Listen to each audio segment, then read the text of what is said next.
নমস্কাৰ প্ৰিয় দৰ্শকসকল, 2026 বৰ্ষৰ ৰাশিফলৰ শিতানলৈ সকলোকে স্বাগতম জনাইছোঁ। এইবাৰ 2026 বৰ্ষটো আপোনালোকৰ কেনেদৰে পাৰ হ'ব, কি শুভ পৰিৱৰ্তন এইবাৰ নতুন বৰ্ষত আপোনাৰ আহিবলগীয়া আছে আৰু বিশেষকৈ আপোনাৰ কৰ্ম, শিক্ষা, আৰ্থিক ক্ষেত্ৰ, ব্যৱসায় বাণিজ্য, বিবাহ, প্ৰেম সম্পৰ্ক আদি সকলোকে সামৰি এইবাৰ 2026 বৰ্ষত নতুনত্ব কেনেধৰণৰ আপোনাৰ জীৱনত আহিব সেই বিষয়ে আজিৰ ভিডিঅ'ত আপোনালোকে জানিব পাৰিব। বিশেষকৈ বৃহস্পতি আৰু মঙল এই দুটা গ্ৰহ যিহেতু এইবাৰ বছৰটোত তুংগী অৱস্থাত অৰ্থাৎ উচ্চ অৱস্থাত থাকিব, গতিকে বৃহস্পতিৰ শুভ ফল আপোনাৰ ৰাশিৰ ওপৰত কেনেধৰণৰ হ'ব, মঙল গ্ৰহ আপোনাৰ বাবে এই বছৰত কি ফলদায়ক হৈ পৰিব সেই বিষয়ে জানিবলৈ ভিডিঅ'টো শেষলৈকে চাই থাকিব। অৱশ্যে আজি আমি তুলা ৰাশি ব্যক্তিসকলৰ বিষয়ে এই ভিডিঅ'ত জনাম। তুলা ৰাশি ব্যক্তিসকলৰ শিক্ষা, কৰ্ম, বিবাহ, প্ৰেম সম্পৰ্ক, আৰ্থিক ক্ষেত্ৰ আদি সকলো দিশৰ বিষয়ে আজিৰ ভিডিঅ'ত জানিব পাৰিব, গতিকে ভিডিঅ'টো শেষলৈকে চাই থাকিব। অৱশ্যে ভিডিঅ'টো আৰম্ভ কৰাৰ পূৰ্বে আপোনালোকৰ এটা বিশেষ অনুৰোধ যে ভিডিঅ'টোত এটা লাইক কৰিব আৰু যদি প্ৰথমবাৰৰ বাবে এই চেনেলটোলৈ আহিছে তেতিয়াহ'লে চেনেলটো ছাবস্ক্ৰাইব কৰি কমেণ্ট বক্সত জয় শ্ৰীকৃষ্ণ লিখিবলৈ একেবাৰে নাপাহৰিব। গতিকে আহক আজি ভিডিঅ'টো পোনপ্ৰথমে আৰম্ভ কৰোঁ।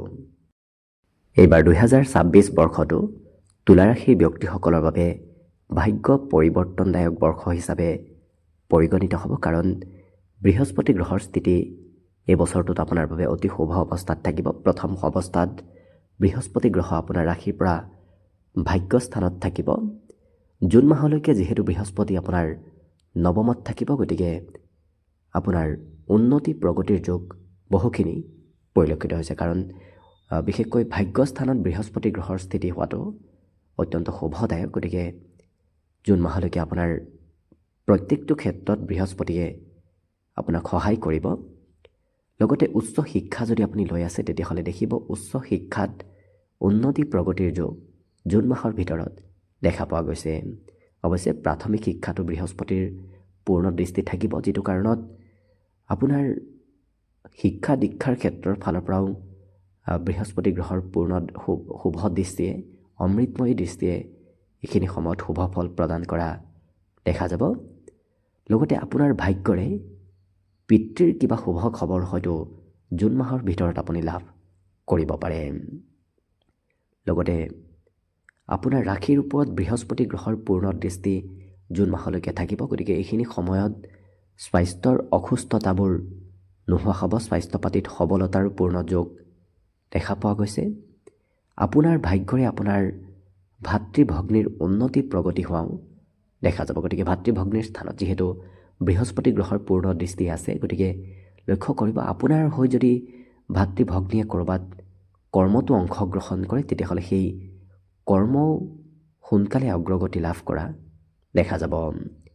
প্ৰেম সম্পৰ্কতো এইখিনি সময়ত মধুৰতা আহিব, কাৰণ বৃহস্পতি গ্ৰহৰ অমৃতময়ী দৃষ্টিয়ে প্ৰেম সম্পৰ্কত এইখিনি সময়ত বিশেষকৈ জুন মাহলৈকে মধুৰতা অনা দেখা যাব। কিন্তু জুন মাহৰ পিছৰ সময়খিনি আপোনাৰ কৰ্মৰ বাবে অতি শুভ বৰ্ষ হিচাপত পৰিগণিত হ'ব, কাৰণ জুন মাহৰ পৰা যেতিয়া বৃহস্পতি আপোনাৰ কৰ্মস্থানত প্ৰৱেশ কৰিব তেতিয়া কৰ্মত বৃহস্পতি তুংগী অৱস্থাত উচ্চ অৱস্থাত প্ৰৱেশ কৰাৰ লগে লগে আপুনি লক্ষ্য কৰিব আপোনাৰ কৰ্মৰ বিভিন্ন প্ৰকাৰৰ যোগ আহি পৰিব। গতিকে যিহেতু 2026 বৰ্ষত কৰ্মত বৃহস্পতিৰ স্থিতি হ'ব, যাৰ বাবে আপোনাৰ নতুন কৰ্ম প্ৰাপ্তিৰ সম্ভাৱনাও খুব বেছি দেখা পোৱা গৈছে। গতিকে কৰ্মৰ প্ৰতি যদি অকণমান আগ্ৰহী হৈ থাকে, এক্টিভ থাকে, তেতিয়াহ'লে দেখিব আপুনি নতুন নতুন কৰ্মবোৰ এই বছৰত নিশ্চয় লাভ কৰিব। অৱশ্যে আৰ্থিক স্থিতিও আপোনাৰ সবল হ'ব, কাৰণ বৃহস্পতি গ্ৰহৰ অমৃতময় দৃষ্টি আপোনাৰ ধনস্থানত থাকিব, যিটো কাৰণত আৰ্থিক স্থিতিবোৰ সবল হ'ব। হাতত ধন আপুনি সঞ্চয় এই বছৰত কৰিব পাৰিব। লগতে বন্ধু বান্ধৱৰ সৈতেও মিত্ৰতাত খুব সুসম্পৰ্ক গঢ়ি উঠিব, কাৰণ বৃহস্পতি গ্ৰহৰ অমৃতময়ী দৃষ্টি আপোনাৰ বন্ধুস্থানত থাকিব, যাৰ বাবে ভাল ভাল বন্ধু প্ৰাপ্তিৰ সম্ভাৱনা এই বছৰত দেখা পোৱা গৈছে। লগতে যিহেতু এই বছৰ ঘৰুৱা স্থানতো বৃহস্পতিৰ পূৰ্ণ দৃষ্টি থাকিব, যিটো কাৰণত ঘৰত শান্তিপূৰ্ণ পৰিৱেশ থাকিব। বাকী গ্ৰহৰ প্ৰভাৱে আপোনাৰ ঘৰৰ পৰিৱেশ কোনো ধৰণৰ বিনষ্ট এই বছৰত কৰিব নোৱাৰে, কিন্তু অকণমান পেটৰ সমস্যাই হয়তো মাজে সময়ে সৃষ্টি কৰিব পাৰে। হজম শক্তি অকণমান কমিব পাৰে। গতিকে যিমান পাৰে আপুনি এই বছৰত কিছু স্বাস্থ্য পাতিৰ ক্ষেত্ৰত যত্ন ৰাখিব। খোৱা লোৱাত বিশেষকৈ যত্ন ৰখাৰ প্ৰয়োজন আছে। মাছ মাংস খোৱাৰ পৰা এই বছৰত যিমান পাৰে দূৰত থাকিলে দেখিব স্বাস্থ্যজনিত পীড়াৰ পৰা আপুনি নিশ্চয় মুক্তি লাভ কৰিব পাৰিব। অৱশ্যে লক্ষ্য কৰিলে বৃহস্পতি গ্ৰহৰ স্থিতি আপোনাৰ বছৰটোৰ আৰম্ভণিটো শুভ আৰু বছৰটোৰ শেষৰ ভাগতো আপোনাৰ বাবে বৃহস্পতি এক শুভ অৱস্থাত থাকিব, যিটো কাৰণত লক্ষ্য কৰক আপুনি প্ৰত্যেক দিশত গুৰু বৃহস্পতি আপোনাক এই বছৰত সহায় কৰা দেখা যাব। একেদৰে শুক্ৰ গ্ৰহৰ স্থিতি বছৰটোৰ আৰম্ভণিত তৃতীয়ত থাকিব। তৃতীয়ত শুক্ৰ গ্ৰহ বহাটো অকণমান এলাহ ভাৱ এই বছৰটোৰ আৰম্ভণিৰ সময়খিনিত থাকিব পাৰে, কিন্তু ভাগ্যস্থানত শুক্ৰ গ্ৰহৰ পূৰ্ণ দৃষ্টিয়ে আপোনাৰ আকস্মিক ভাগ্যৰ উন্নতি কৰোৱা দেখা যাব।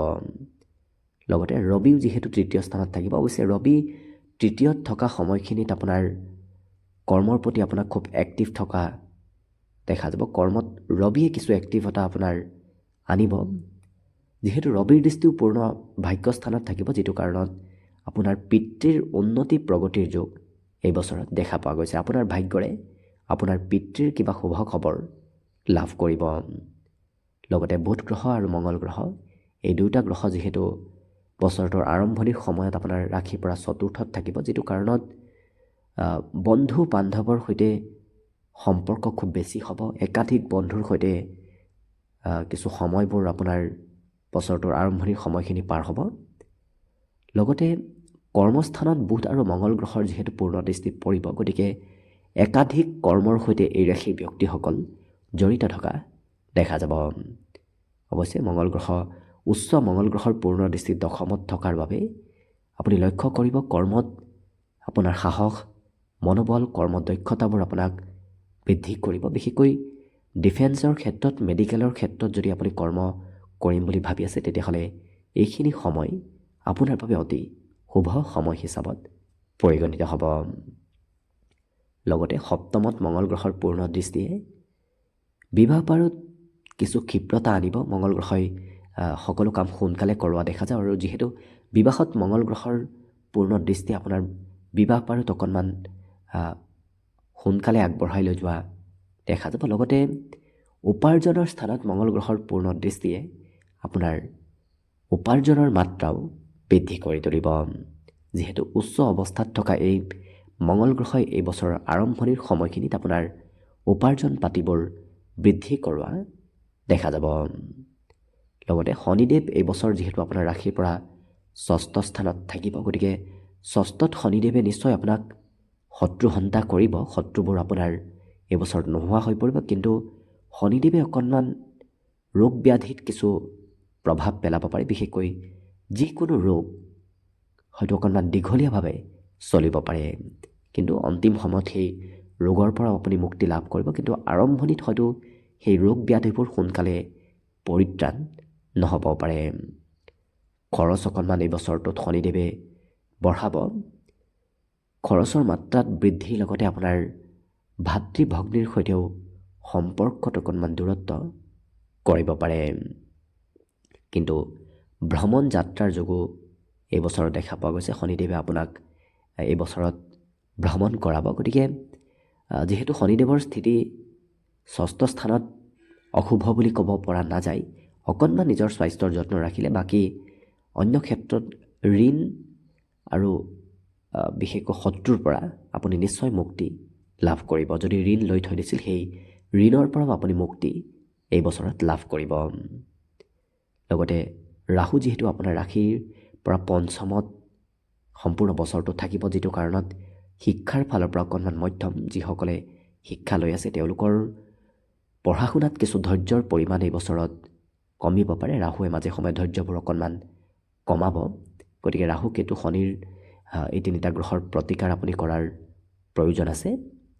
লগতে ৰাহু দৃষ্টি যিহেতু নৱমত থাকিব, যাৰ বাবে পিতৃৰ সৈতে সম্পৰ্কত অকণমান মতানৈক্য হয়তো এই বছৰত আহিব পাৰে।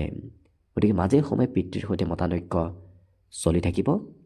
উপাৰ্জনতো কিছু কেইদিনমান উপাৰ্জন হ'ব, কেইদিনমান উপাৰ্জন কিছু কমিব, কাৰণ ৰাহুৰ দৃষ্টি একাদশত থাকিব। কেতু যিহেতু পূৰ্বৰ পৰাই একাদশত আছে, যিটো কাৰণত উপাৰ্জন কিছু নিৰন্তৰ নহ'ব, কেতিয়াবা আহিব, কেতিয়াবা হাতলৈ আপোনাৰ ধন নাহিব। গতিকে ৰাহু কেতুৱে অকণমান নিৰন্তৰ উপাৰ্জনত কিছু খেলি মেলি লগায়, কিন্তু আকস্মিক উন্নতি, আকস্মিক ধন প্ৰাপ্তিৰ যোগ কেতুৱে এই বছৰত লৈ আনিব।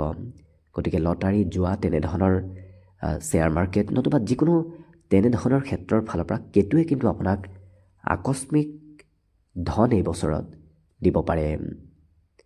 অৱশ্যে অকণমান বিবাহৰ ক্ষেত্ৰত কেতুৱে কিছু পলম কৰাব পাৰে। কেতুৱে অকণমান হয়তো কোনোবা তৃতীয় পক্ষৰ ব্যক্তিৰ বাবে হয়তো বিবাহত অকণমান গণ্ডগোল লগোৱাৰ চেষ্টা কৰিব পাৰে। গতিকে যিমান পাৰে আপুনি ৰাহু কেতু শনিৰ প্ৰতিকাৰ হিচাপত একমাত্ৰ আপুনি হনুমান চালিচা পাঠ কৰাৰ চেষ্টা কৰক। প্ৰতি শনিবাৰ আৰু মঙলবাৰে আপুনি হনুমান চালিচা পাঠ কৰাৰ আৰম্ভ কৰি দিয়ক। নিশ্চয় দেখিব আপুনি বছৰটোত আহিবলগীয়া ৰাহু কেতু শনিজনিত পীড়াৰ পৰা বহুখিনি মুক্তি লাভ কৰিব পাৰিব। অৱশ্যে যিহেতু বৃহস্পতি গ্ৰহৰ স্থিতি এই বছৰ আপোনাৰ বাবে শুভ, গতিকে কেন্দ্ৰস্থানত বৃহস্পতি যেতিয়ালৈকে থাকিব তেতিয়ালৈকে আপুনি বাকী ৰাহু কেতুৰ পীড়াৰ পৰাও বৰ বিশেষ চিন্তা কৰাৰ প্ৰয়োজন নাই, কাৰণ বৃহস্পতি গ্ৰহই সকলো ধৰণৰ অশুভ প্ৰভাৱ বহুখিনি নোহোৱা কৰি তুলিব। আৰু লক্ষ্য কৰিব আপোনাৰ এই 2026 বৰ্ষটো এক পৰিৱৰ্তনদায়ক বৰ্ষ হিচাপত পৰিগণিত হ'ব। গতিকে আশীষ কৰিছোঁ